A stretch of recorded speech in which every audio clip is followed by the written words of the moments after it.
Hey, thanks for coming up for another podcast. And I think when we were chatting about what to do with what to chat about, this podcast was about property prices. I think a lot of people are interested in property prices. I've seen a lot of your videos actually, and I Good, was it's working. yeah, no, yeah, it is working. Yeah.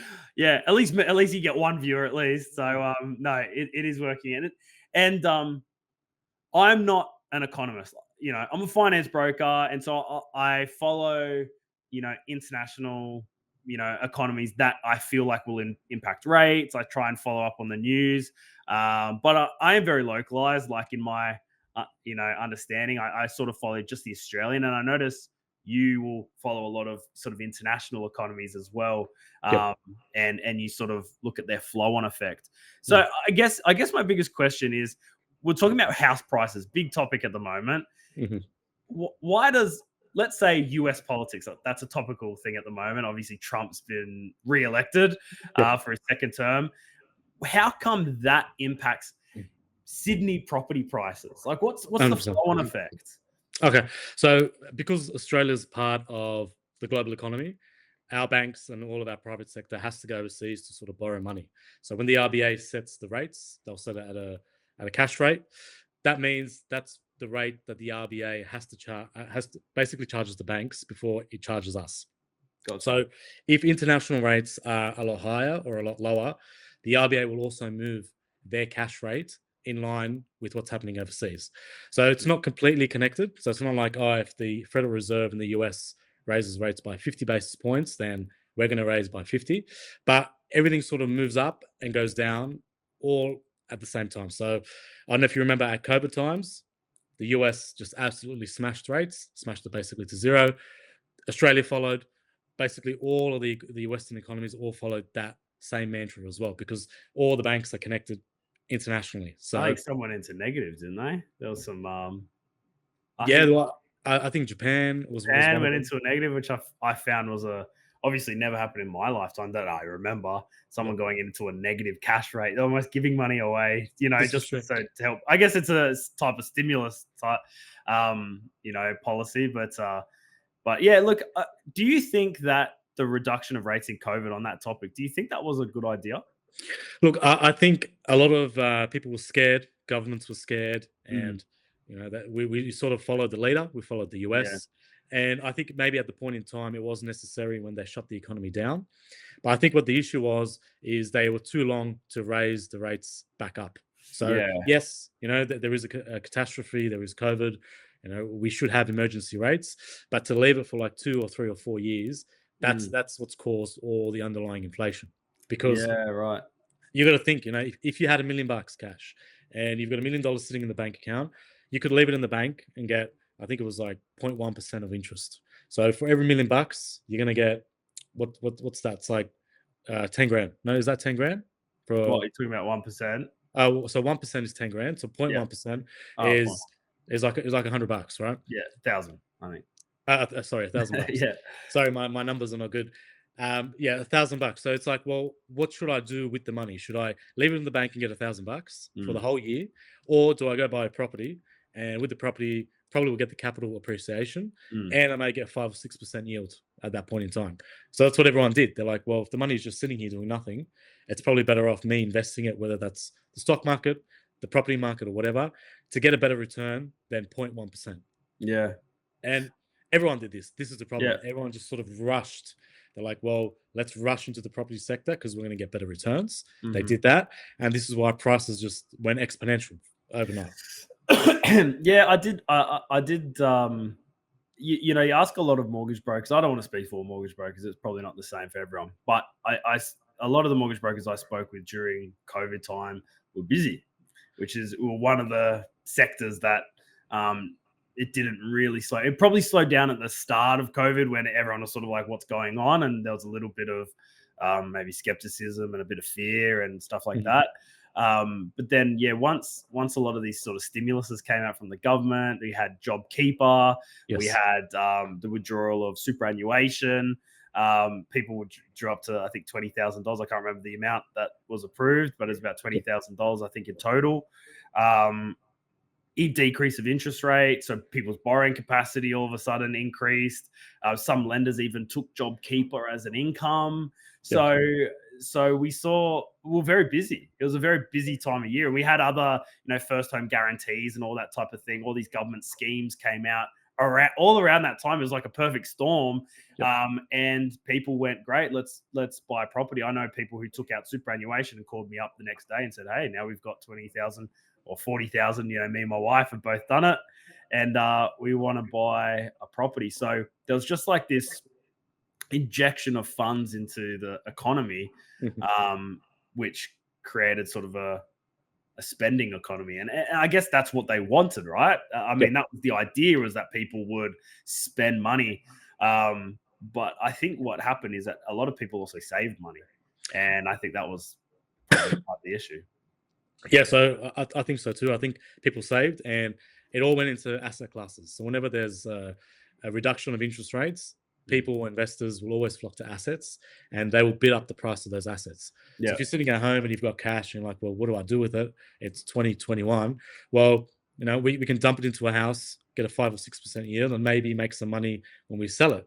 And everyone did that. Everyone ran to it. On top of that, we had the government schemes, the superannuation stuff, all of that. It was a perfect storm that they engineered, probably for too long. So I think all they had to do was raise rates a bit quicker than what they did, and none of the issues that we have now would sort of still be there.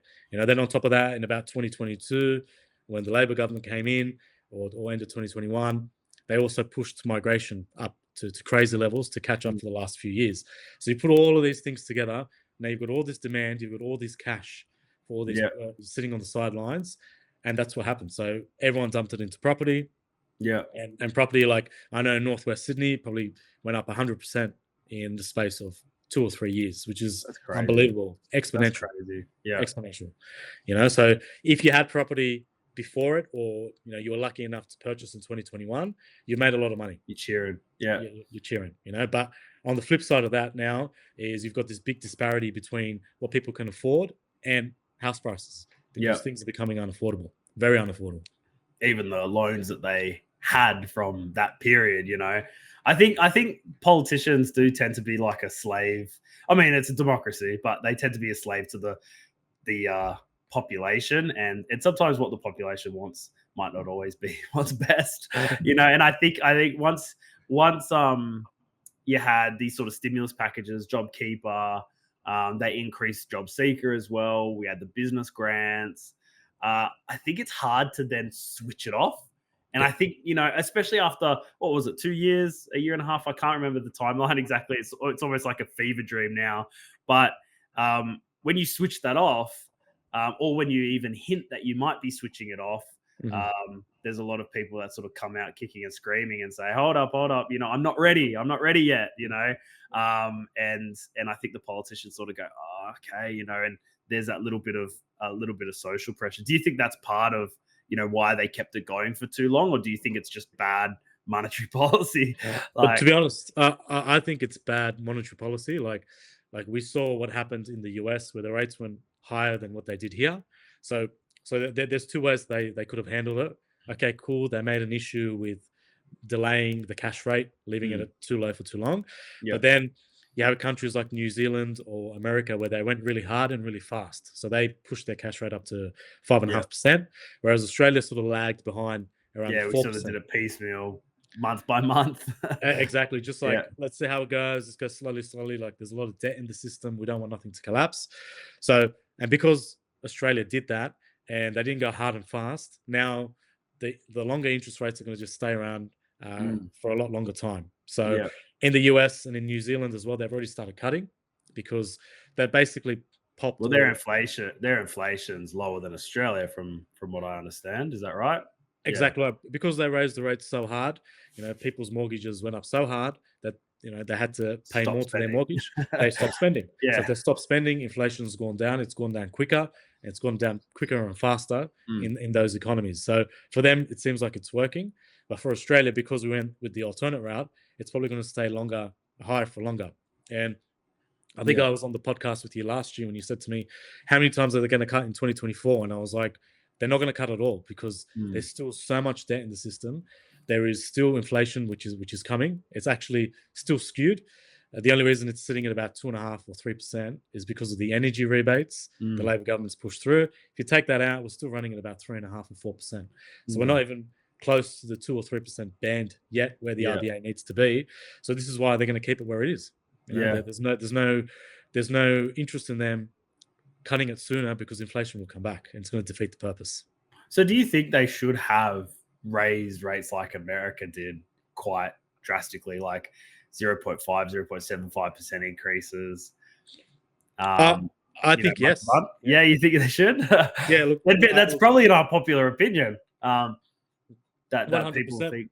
But then on the flip side now, like, people had the expectation that the rates were going to be high for 6 months, and last year they were going to cut at least 3 or 4 Mm, times, and they're not. They're probably worse off now because rates are sort of staying where they are, at least for the next 6 months. So it's like we've just basically dragged the can down the road. That's all we did. mm, If we went short and hard, yes, it was going to concern a lot of people paying their mortgages. It would have been very tough times, but we would have been on the other side of it now. We would have been cutting, mm. and things would have sort of moved on. So I was. Do you feel? Do you feel when it comes to especially property prices? They're still increasing. I think there was some predictions that Melbourne and Sydney would decrease next year, like 2025, or at least the first half of next year. But they still expect strong growth in Queensland and Perth. Somewhere else, I can't remember. I was reading an article only last night about it, and and I tend to think with rates decreasing, I get the feeling, and I might be wrong in this because I don't know what everyone's thinking, but I get the feeling there's a lot of people sort of standing ready to go as soon as rates start dropping, and then true. there's going to be a big rush into the market where people sort of say, "Well, I've been waiting for the rates to drop, and it's and now my borrowing capacity is higher. Now I can borrow money out to invest, all these different things." Mhm. Um, would that not create an increase in the property values? So I think yes, it will cause a mini boom, but I think at the end of the day, property prices are going to go back to what's happening with migration. So we've got an election next year between the Libs and Labor, two very different policies. One still sort of to continue with migration where it is, and the other is to have cutbacks. So if they start cutting back migration, definitely there'll be less demand, and I think that's what's sort of that's gonna prick the bubble in Mhm. in the property market, because if you have less people buying properties, less investors in the market as well. Yes, interest rates may drop, but then rents will also drop because there's less demands to pay for those returns. So it's like a cycle. So I think it's going to depend who's going to win the election next year. Mhm. I think if Labor come in and rates start getting dropped, yes, there could be a temporary uplift in prices. But if Liberals come in and they cut migration hard or harder, and there's less people coming in the door, even though rates get cut, I think it's going to have a negative impact on property prices. Okay. Now, depends on who you talk to, depends on whether that's a good thing or not a good thing. Mhm. So, obviously if you're an investor or you're a property owner, your property value is very important to you. And, Sure.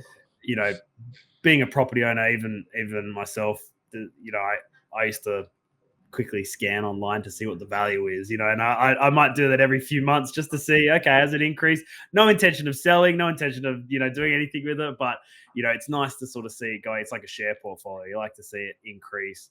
But then there's going to be a lot of people who are praying for a decrease in property prices. A lot of first home buyers, younger generation is like, this is a non-sustainable pattern of Yep. increase that Australia has basically had since 2008. We've Yep. just had this massive increase for the last sort of 12, 15 years. So um is that is it a good thing that property prices reduce? Look, everyone, like the Australian people, or the economy. A lot of people have properties and investment properties, whether they live in it or whatever. Uh, in the short term, it's not going to be good. No one's going to like it. You know, Mm, even me, if my property values drop, I'm not going to be happy. But I mm, think it's something that sort of needs to happen for the next leg up. So I think mhm, prices need to correct, allow the first home buyers, allow the next generation of people to come into the market. Because if we don't do that, things, if they just keep going up, you're gonna have less and less people buying properties, and you're just gonna have more and more renters and investors. Yeah, yeah. So I think it's going to be a big sticking point with the election because a lot of people are trying to get into the market. It's not going to impact those people who have 10, 15, 20 properties. It's more for the battlers who are trying to get in, or they have a property and the mortgage is so high at the moment that they can't live. They haven't got expenses Mm, anywhere else which they can spend because their mortgages are so expensive. So I yeah. think that segment of the market is going to really drive what politics do in the next 6 months. Mm. I think it is. I do think owner occupied property purchases definitely is something that needs to be more accessible, I guess I Sure, should say, for especially for 100%. the younger generation. Um, I don't want to get too sort of philosophical, but when you talk about roof over someone's head, I think that's sort of an essential. And I understand renting and stuff does that as well, and puts roofs over people's heads. And there's a lot of rights that tenants have, in a rental agreement these days, which is good. But creating an opportunity for people to have a property that they can call their own, not so much for a transactional purpose that, Yep. oh, it's going to grow in equity and I'm going to get all this growth out of it and stuff like this. Yeah, sure, that's a good thing, but just purely just to have their own property, a roof over their heads, and something that's affordable, that's not going to put them in a bunch of financial debt. I think that's really important. Mhm. And I wonder if that's, we talk about property prices decreasing and stuff like this, but I mean, we're gonna have to look at sort of recession type figures for Sydney to get to a point where some of these first time buyers can get into the market. So Mhm. perhaps Sydney's not the solution. You know, Mhm.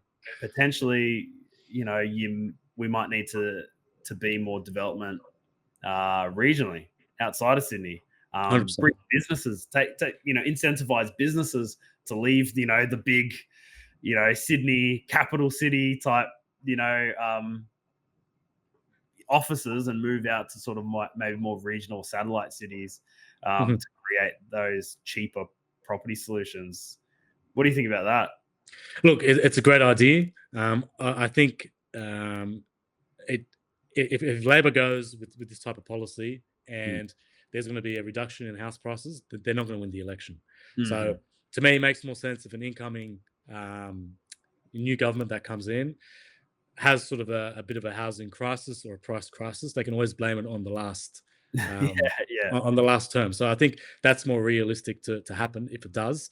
I Mm. think what will happen with prices is they won't necessarily drop. Like I don't expect a 30% decrease in Sydney prices, but I think it's going to be more stagnated within a band. So it may drop a couple of percent, it may go up a couple of percent, but it Yeah. needs to return to what CPI is in terms of house price growth. Mm. Like these 20-30% gains that we've been having year on year for the last 3 or 4 years, it's not sustainable. Like, and it's not going to happen. And this is why the RBA is keeping the rates where they are, because the market is turning, like you said, from more of a human rights, basic necessity type of asset to more of a speculative asset. I'm going to buy something, it's going to go up 30% in a year, and then I'm going to sell it. So I think Mm. that's what the RBA is trying to control. And this is why they'll keep rates higher for longer. Yeah, So, yeah. I think the statistic that I read in this article was about 5% decrease in Sydney and Melbourne mm, um, in the first half of next year, which is actually quite a big drop if you're talking about 5% in half a year. So I'm not sure. I'm not sure how reliable those figures are, but it was an interesting read. Now with I was gonna say something about property pricing, and it made me think. Oh, I, s- I I saw something the other day. It was actually another podcast. I forget who it was. I'd give them a shout out if I knew. But there was a podcast that I was listening to, and they were talking about how um, back in the '80s or before that, when you went to a bank, mhm, um, you would speak to the branch manager, and they'll determine worth what, like whether you know your venture that you're proposing to them is worthwhile. And mhm, so they'll invest a lot in businesses, small businesses, funding, own occupied property purchases, and they wouldn't um, focus so much on that sort of transactional side, sort of the investment side. Now, if you look at the statistics of banks these days, a lot of their transactions are investment property purchases, Mhm. whether that's through an SMSF, a trust. I mean, banks don't really do SMSF anymore, but a lot of lenders are doing sort of transactional style lending as opposed to lending to good, worthwhile causes. And they're sort of just funding people's investments as opposed to funding small business or funding owner occupied or sort of these community you know, worthwhile things. And the conclusion that they were drawing was that banks have been a big part in increasing property values Yep. because um, they've changed, I guess, their proposition to be more fond of sort of investors and lending money to assets as opposed to lending money to purposes. And I thought that was a really interesting take. And I thought and he was suggesting that in order to get back to the norm, that you leave the asset-based investment type transactional lending to sort of private lenders, small lenders, and things like that. And Mhm. the big banks should go back to focusing on worthwhile lending practices where they're lending for worthwhile purposes. Mhm. I don't know your thoughts on that and whether that's a big contributor, but it was a new take that I hadn't heard before, and I thought that was an interesting take on property prices and sort of banking practices. Mhm.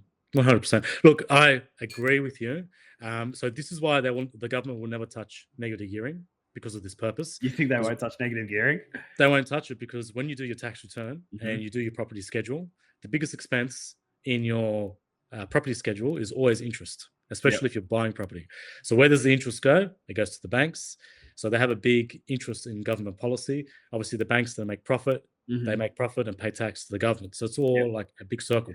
So I think this is why negative gearing is not going to get touched. And any government that tries to tinker it, like they did in, I think it was 2018, Labor had a policy where they were going to completely abolish negative gearing and franking credits.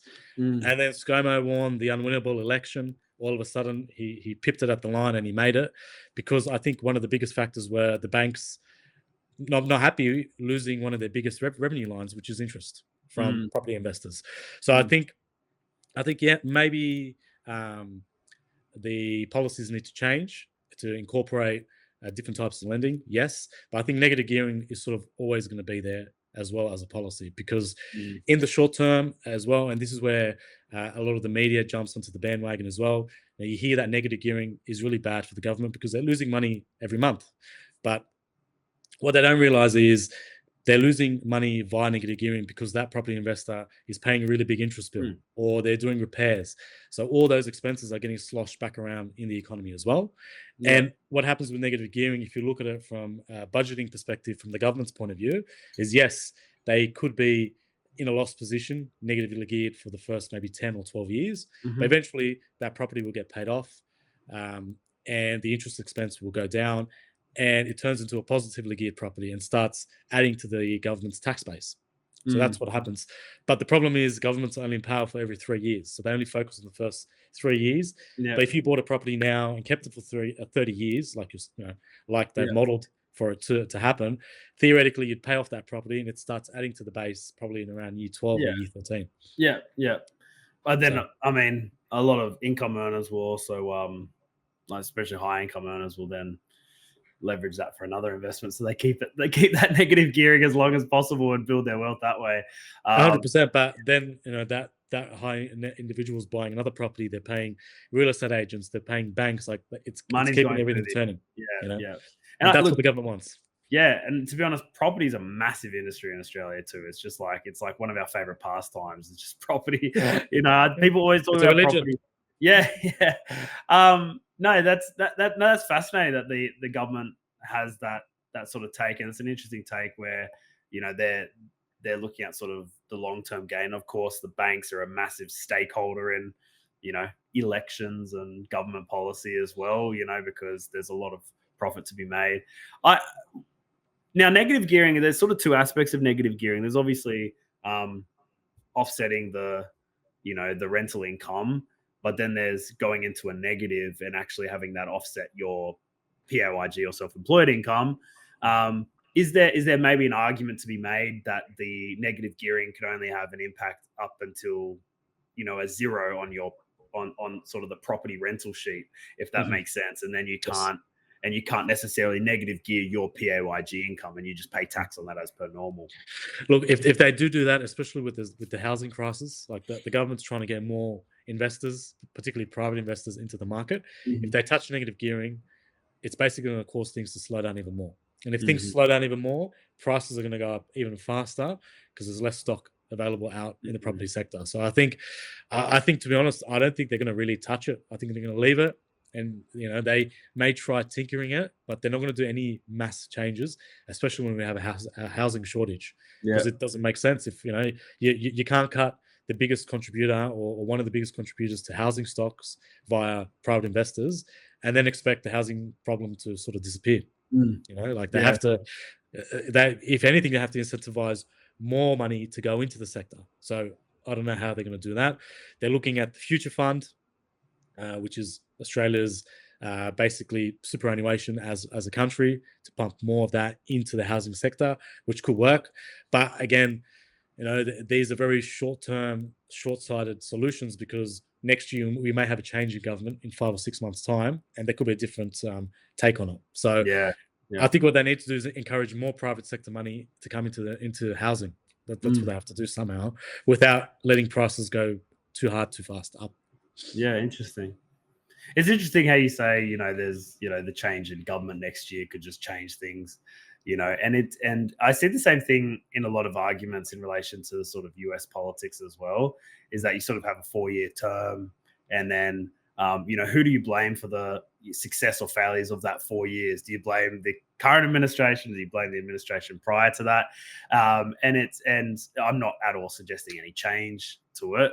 I haven't thought that deep into it, but it's interesting that with these constant changes, there's nothing's really allowed to sort of settle, Yeah. especially in an industry like property, which is a very emotive, and a lot of stakeholders are involved in the property industry in Australia. That nothing is really left to settle and just run its course, naturally, or let Mhm. policies sort of just happen. And so because you've got constantly having people come in and making promises at election and changing things and have a certain take on things. And I wonder if that's a sort of stifling factor in a lot of these things like property prices and the issues that we have. I think so. I think and we keep talking about American politics. That's usually that usually always goes first. Like in terms of what happens with interest rates, what happens with wars, they're always Mm. there. They're basically like the big brothers at the table. So I think what will happen now with the new administration, there's a lot of positivity, a lot of enthusiasm. You have an ex president that's coming back in, an ex businessman, billionaire coming back in. He's going to really change things up. This is why you're seeing the stock markets go absolutely nuts. Crypto markets are flying on that enthusiasm. But I think yes, he may do well over the next few years, but in the short term, what will happen is it's like when any new CEO comes into an organization, he's going to come in, he's going to see what's going on, see where all the excess spending is, and then he's going to cut. If he Yeah. starts cutting, stock markets are not going to continue to go up because if he starts cutting, like he's talking about cutting government employment, if he cuts employment, there's going to be less people that have jobs, be less money in the economy, and it's going to start to flow around less in the economy. And then what will happen with that is maybe we'll have a recession. So I think next year, I think there will be a Mm. recession in the You think US there'll be a specifically. recession? That's I think you heard it here first. look, I think there Yeah. is like I think everything Yeah. is so overpriced that when a new CEO comes in, he cuts. He has to reset the base, Yeah. and I think the same thing's going to happen with the US. And this is why you've got Elon Musk that's there. You've got Vivek. They're leading up the Department of Government Efficiency, I think it's Efficiency. called, Yeah. Yeah. which is a crazy concept. And if they do well and they do what they're going to say, if they're going to do what they say, they're going to cut. They're going to cut like crazy. Mm. So I think in the short term, that's what they're sort of angling towards. That they're going to Yeah. have a recession in the US. Okay. If they have a recession in the US and they cut rates, the same thing is going So to it's sort of sort of flow like a down here. manufactured recession. It's sort of like a yeah. I think so. I Yeah. think it's. I Now, think I say manufactured recession. Do you think it will be a controlled recession? Do you think they'll, the administration will have control over it, knowing obviously that they're going into a recession? There's things like 2008. global financial crisis, where it was probably an uncontrolled recession, where it sort of just went a bit chaotic and people were trying to clamber and find out, where they stand. Whereas, do you think this one will be like that, or do you think this one will be a little bit more leveled and, with people sort of expecting that the recession will occur? I think that they won't be able to print the way that they did in 2008. They just printed like crazy because inflation was really low. Yep. If they print now and they cut rates too hard, we're going to have the same issue that we've had for the last few years. Yep. So I think what they're going to do this time is to do it a bit differently. And especially now you've got a change in government, two very different governments in the US. It is perfect for the blame game. So I think if they do have a recession next year or throughout 2025, it's very easy to blame the last administration with what they did. And I think that's sort of the angle he's probably going to go down, I think, because everything is too expensive and too hot, and there has to be a reset somewhere eventually. Okay.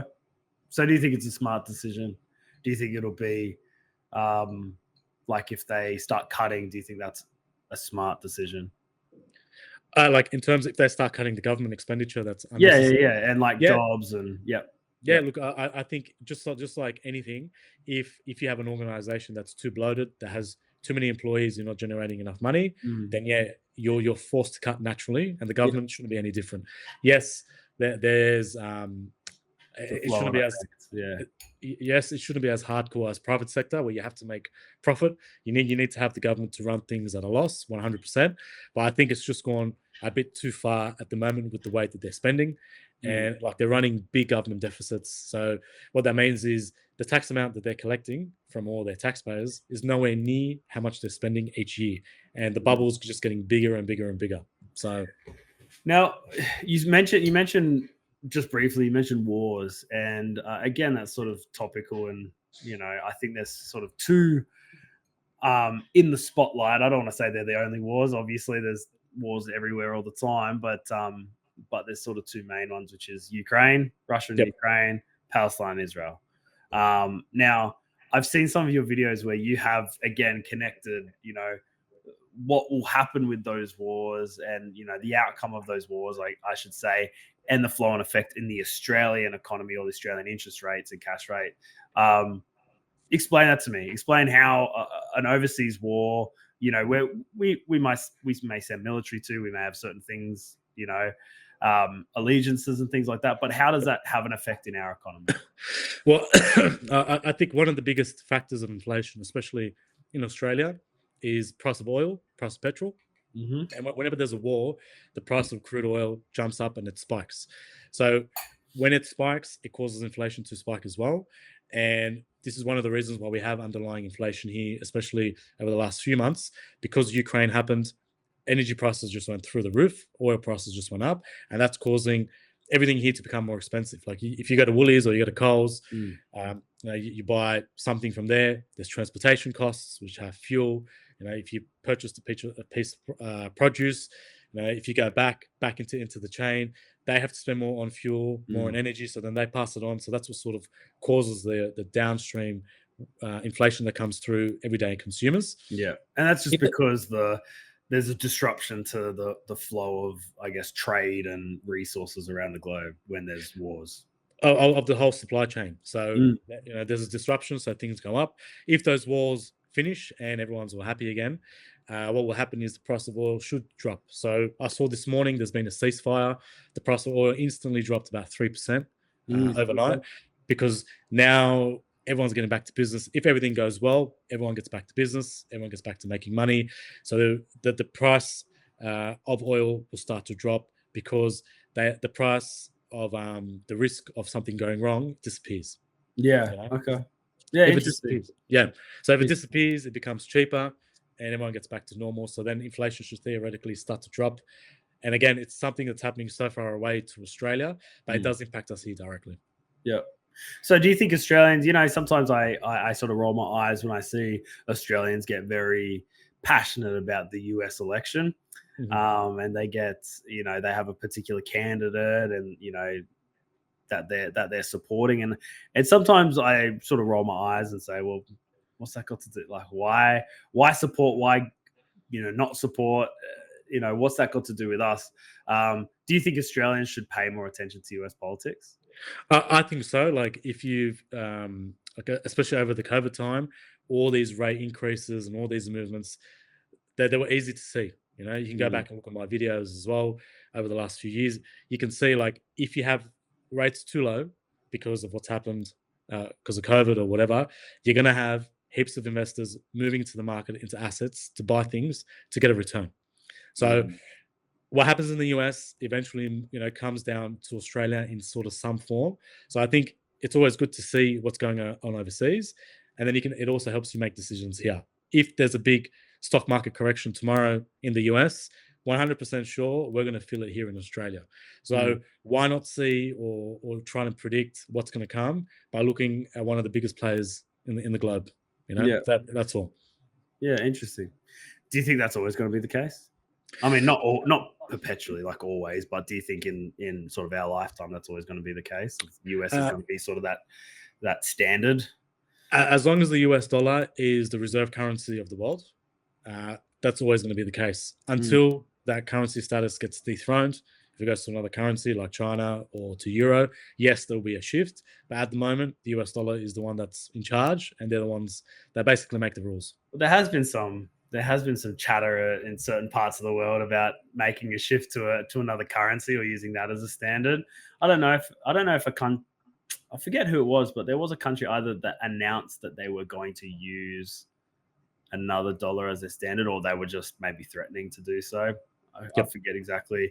I don't know if you can correct me, um, but yeah, if that particular player has a lot of influence, then that can actually shift a lot of things. We might be looking towards another country to as the standard in the future. 100% sure. But if you are the US and you are the reserve currency of the world, are you going to let that go pretty easy? No, Or not? no, absolutely not. Yeah, well, that's yeah.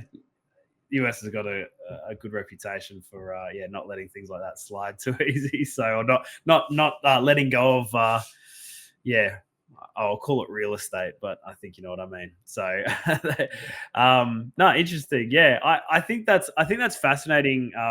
Because yeah, like I said, I always used to roll my eyes about people getting super involved in the US election, but yeah, it does have an impact in Australian um, right economy, Australian rates, politics. Yep. Even our social how would you say it? Our social dealings with each other is very much influenced by the US, and our culture is Yep. is influenced by the US as well. So it's definitely worth following. Mhm. Um, so with the I was speaking to a financial planner on another podcast, and we were talking about how with the property prices increasing, I think that um, there's this feeling that people have, especially young people. They sort of come out and they go, "I'll never afford a property," Mhm. and I think one of the biggest issues that social media creates is this idea that people, that in young people that they go, they can never own a property. It's all doom and gloom. They're going to grow up in a society that's going to have, I don't know, no ozone layer, and and property prices are going to be well above their pay grade. But I also know that they're qualifying themselves before they even look at it. Mhm. And it's important to know that even though prices do increase, and you might be living in Sydney, Melbourne, even Brisbane at the moment, in certain places it's just property prices are massive. That there's still lending options, or that people Yep. can still buy properties. And the other option too is rent vesting as well. You can actually start as an investor, Mhm. which actually can, one of the arguments is, we can't save a deposit. For $1 million property in Sydney, you need $200,000 deposit or something like that. Mhm. And I know so many people who've invested first, built up equity, saved that way, generated rental income, and then have been able to use that property or sell that property or use the equity in that property to then buy their own occupied property. When if they had sat there and put those funds in a savings account, Yep. you know, over it would have taken them, 15 years to get close to a deposit for a property. And by that time, property prices would have gone up, 15 years worth.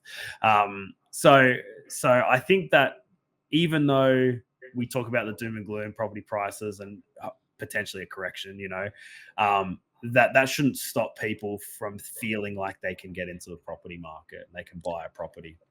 100%. I think, yeah, what's happened over the last 2 or 3 years was a phenomenon. A phenomenon.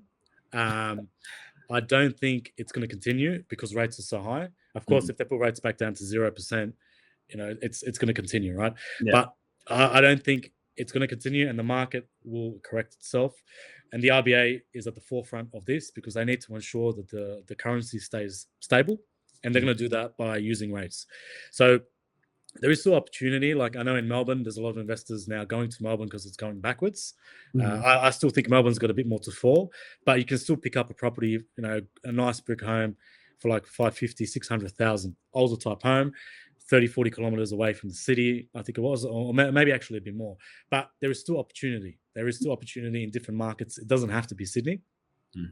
So I think, especially if people are looking to try and get into the market, to look at all the options and to look at the returns. And it may not be the property that you want to live in straight away, live in Mhm. your mansion, but you have to start somewhere. So Yeah. start with something that you can afford. Don't overcommit as well, because there's a lot of people over the last few years that thought rates are going to get cut Yeah. hard throughout 2024. They didn't factor in the additional interest expense or the mortgage over Yeah. 2024, and they're really, really hurting now. So I think it's very important to create a buffer, create a budget as well, and to ensure that you don't overextend yourself because you want to Yeah. have fun as well. I think as well, people when they're buying their first home, I think it's really important to know that in my observation as a finance broker, I've seen hundreds of people buy their first home, right? Mm, And when they buy their first home, very, very rarely is that's their forever home. exactly. And so people overcommit themselves and they go, I just want to buy something that's going to be our home that we can live in. And at the time, they're thinking that's the sentiment. They move into it, they go, this is great. As they have kids or their family grows or they move jobs or something like this, so many people end up selling the property, moving into They a move big on.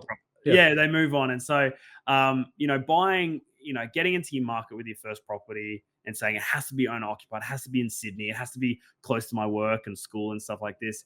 Just remember that it's not it's not gonna be your forever home. It very rarely is your forever home. In fact, Mhm. most people buy their forever home when their kids are teenagers and they've got a lot of they're mature in their workplaces and they're earning good wages and if they can finally buy that big property that they've wanted and that their teenagers can hold parties at or whatever it is. But very rarely does a young 25-year-old couple with a child on the way you know can buy that forever home up front. Yep. And so setting out an expectation, investing first, building equity, creating some positive cash flow, and then, when the time's right, turn that equity and income into a property that you can move and live in and actually like is a really good thing. Mhm.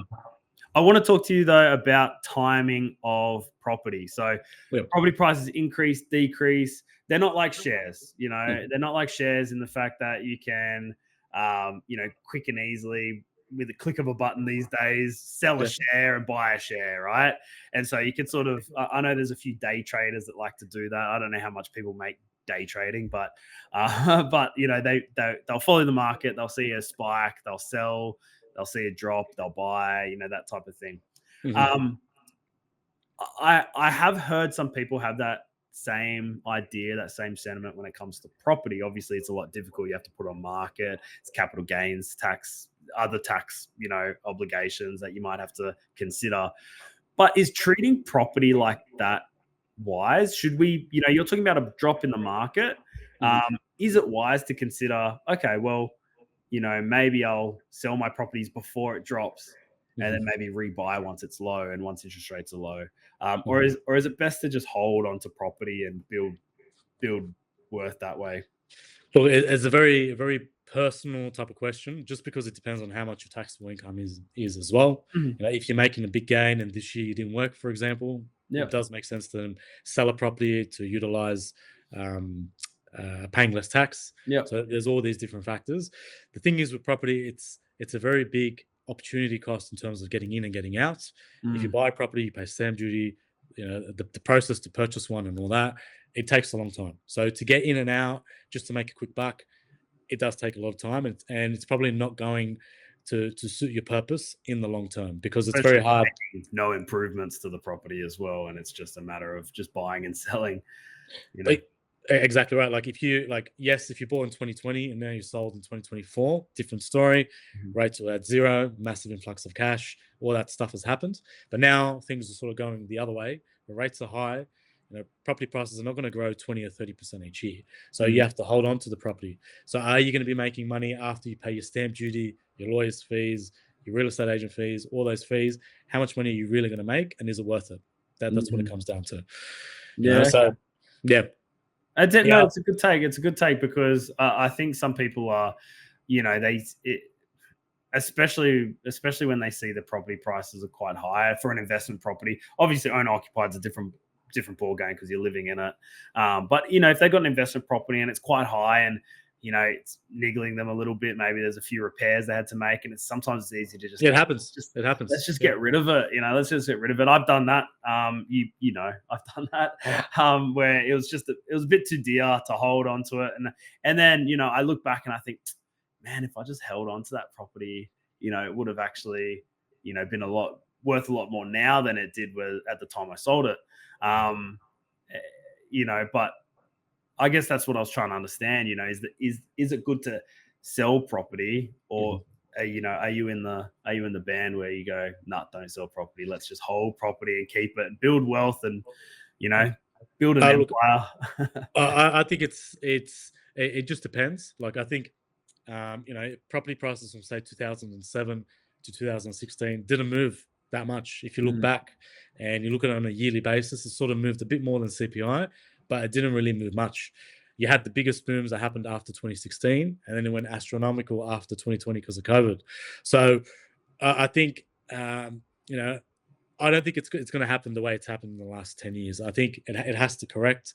mhm. It will go back to the economics of Yep. holding. How much is your return?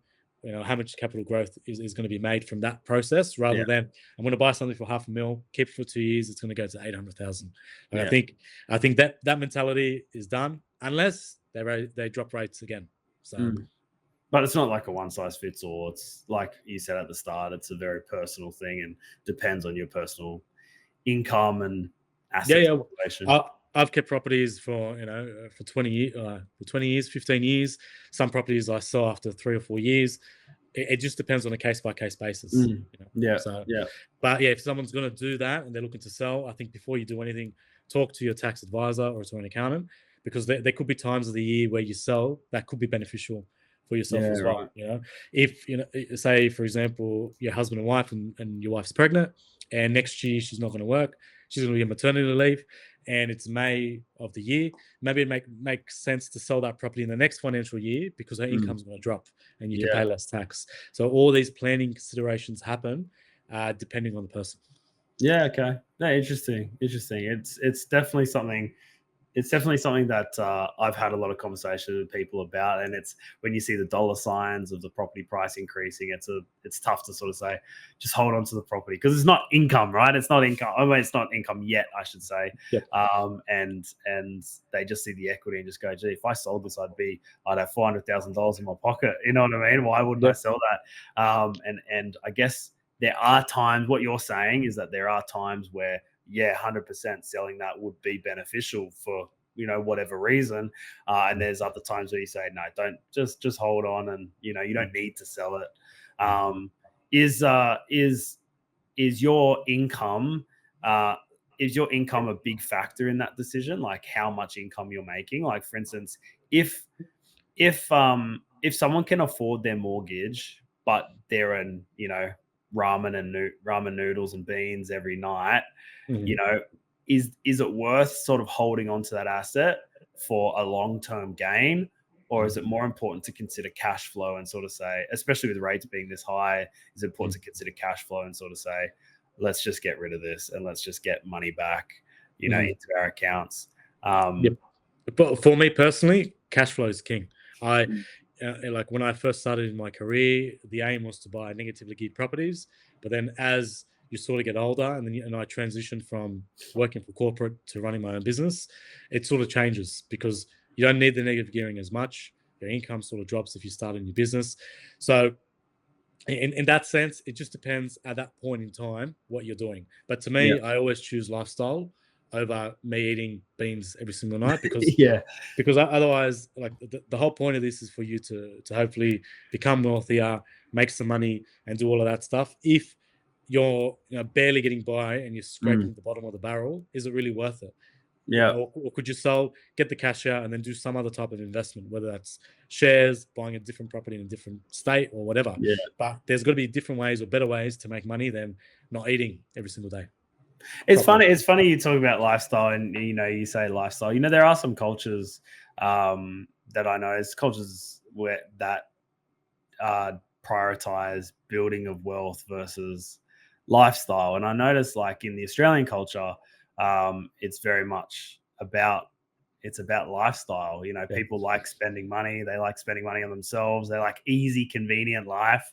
And then other people, other cultures like to, hold the money and Yep. keep it safe and invest it in things. And I don't know if there's a wrong or a right way. I guess it's very personal, and that's something that you need to figure out when you're looking at your own budget and your own cash flow and your own lifestyle, and see if that you're happy with it. But I do think it's important that you shouldn't compromise your lifestyle just to invest. Mhm. But in saying that, you should invest. So there needs to be like a healthy balance.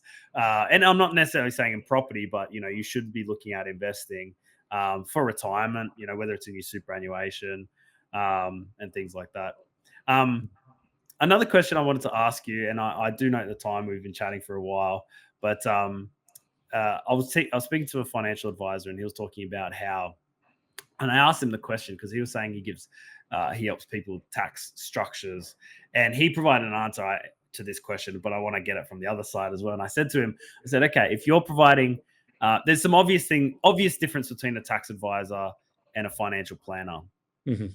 um, but there are, but there is a crossover, especially when a financial planner says, "Hey, look, if you're starting up a business, we can help you with what structure, what's going to be more tax efficient for you, a good tax strategy."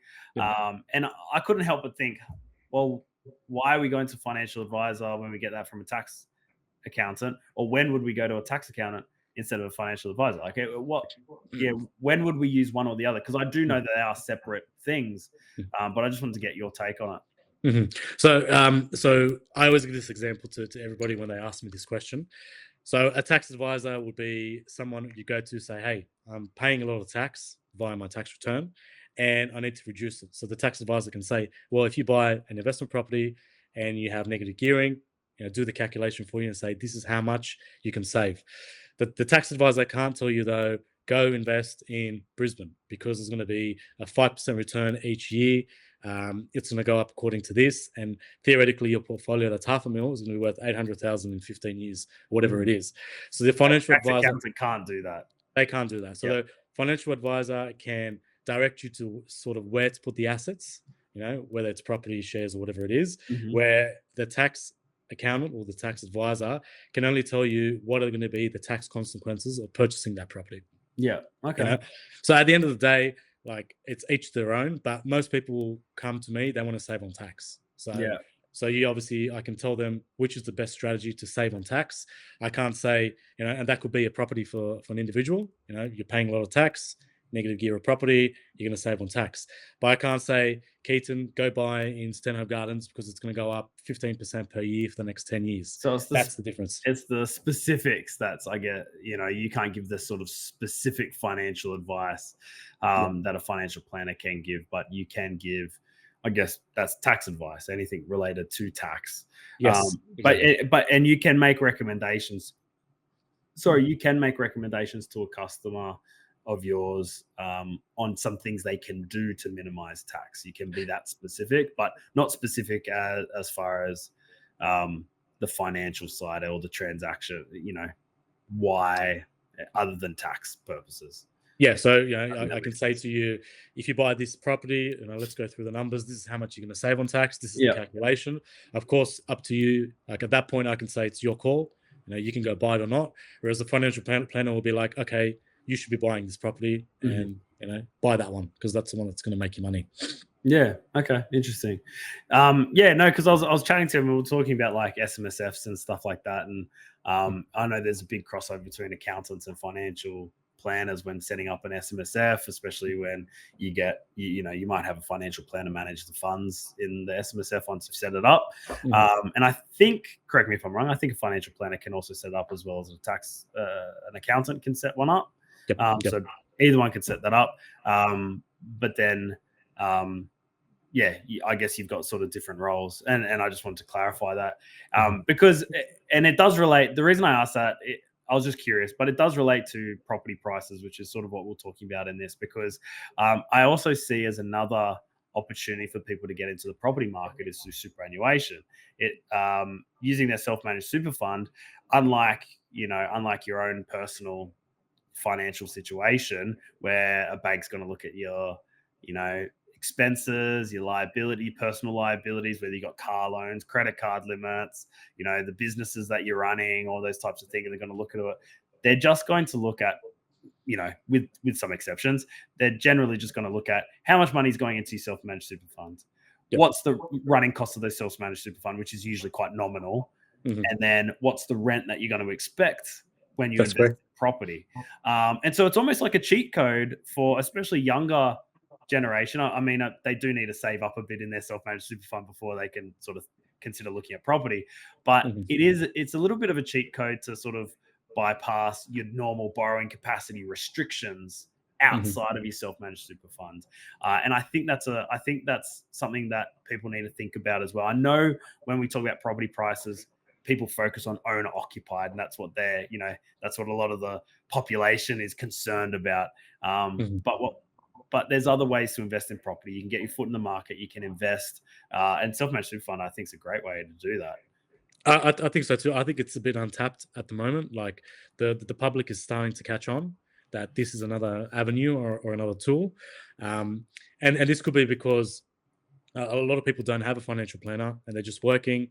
Some people do their tax returns on their own, so they haven't got the exposure to see that this is an option. But if you go to a tax advisor or a tax accountant, this is definitely one of the tools that can be used to grow wealth as well. So I Mm. think it is untapped. It's going to get more and more popular as time goes on, especially with the generation that's under 45.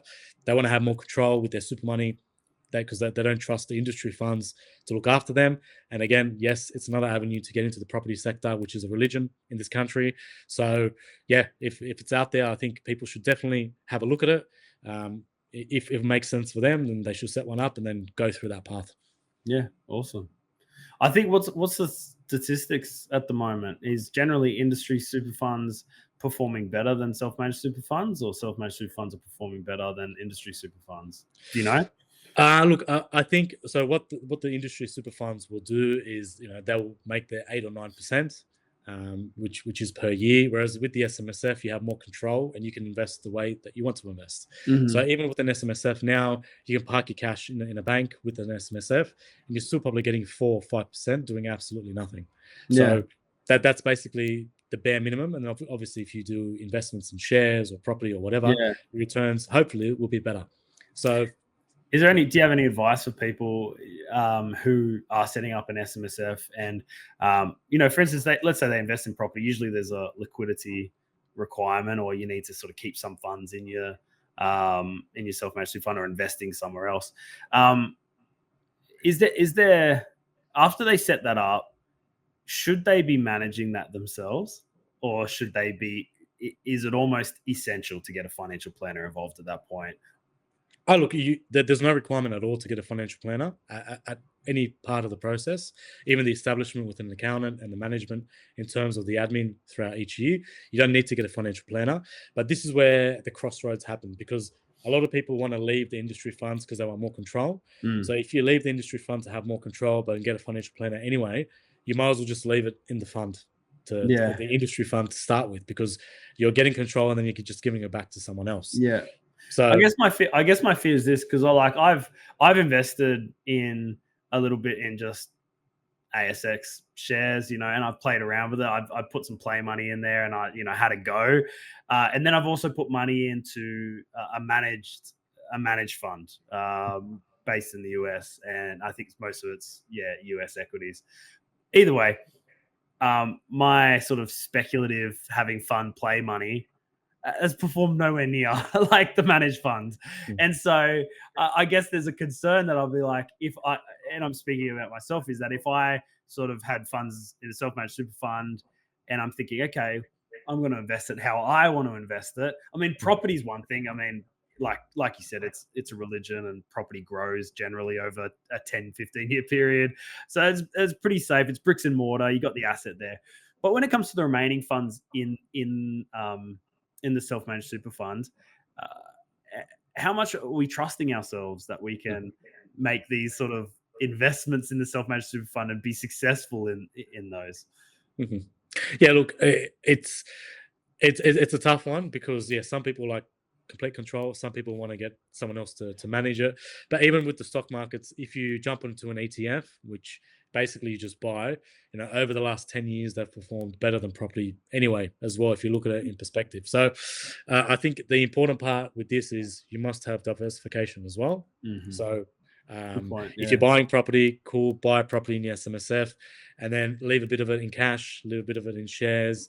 When I mean shares, you can always buy the blue chip ones, your big ASX 200 companies, if you like, Yep. if you want to be nice and safe. But if you're going to be, speculating and playing with meme coins and that type of stuff, probably best to steer away from SMSF, because if your money gets lost, then it's See going you to really later. hurt you when you retire. Yeah. No, good point. No, look, thanks. I think I think that's been a good discussion. I especially liked all the it's been very enlightening for me, especially when you're talking about sort of the international. I think if you gave me a piece of paper and said, and you asked me the question, does international politics affect Australia, or international economies affect Australia? The answer is yes. I think everyone would be like, oh yeah, of course it does. But it's interesting to get your take about sort of the specifics of why it does, and how an election can impact property prices in Australia. It's just sort of very funny. I did read it. Like I said, I read an article yesterday about this, and it pinpointed all the different factors that contribute to rising house prices. And there's so many. It's not a matter of rate, or it's not a matter of market sentiment, or it's not a matter of the US, or it's not. It's literally there was about 10 there, and that's probably not even all the factors. It's probably 10 things there that all could contribute at either a few of them or one of them, or anything could contribute to the rise in property prices. And so it's I guess the point is that you need to be looking at all the factors, when you're making your predictions, or what you think is going to happen. And just because one corrects itself or becomes good for the economy, doesn't mean that the other factors aren't also contributing to keeping that price high. But no, thanks so much for that, and it's always a good chatting with you, and we'll have to do it again. Easy as. Speak to you soon.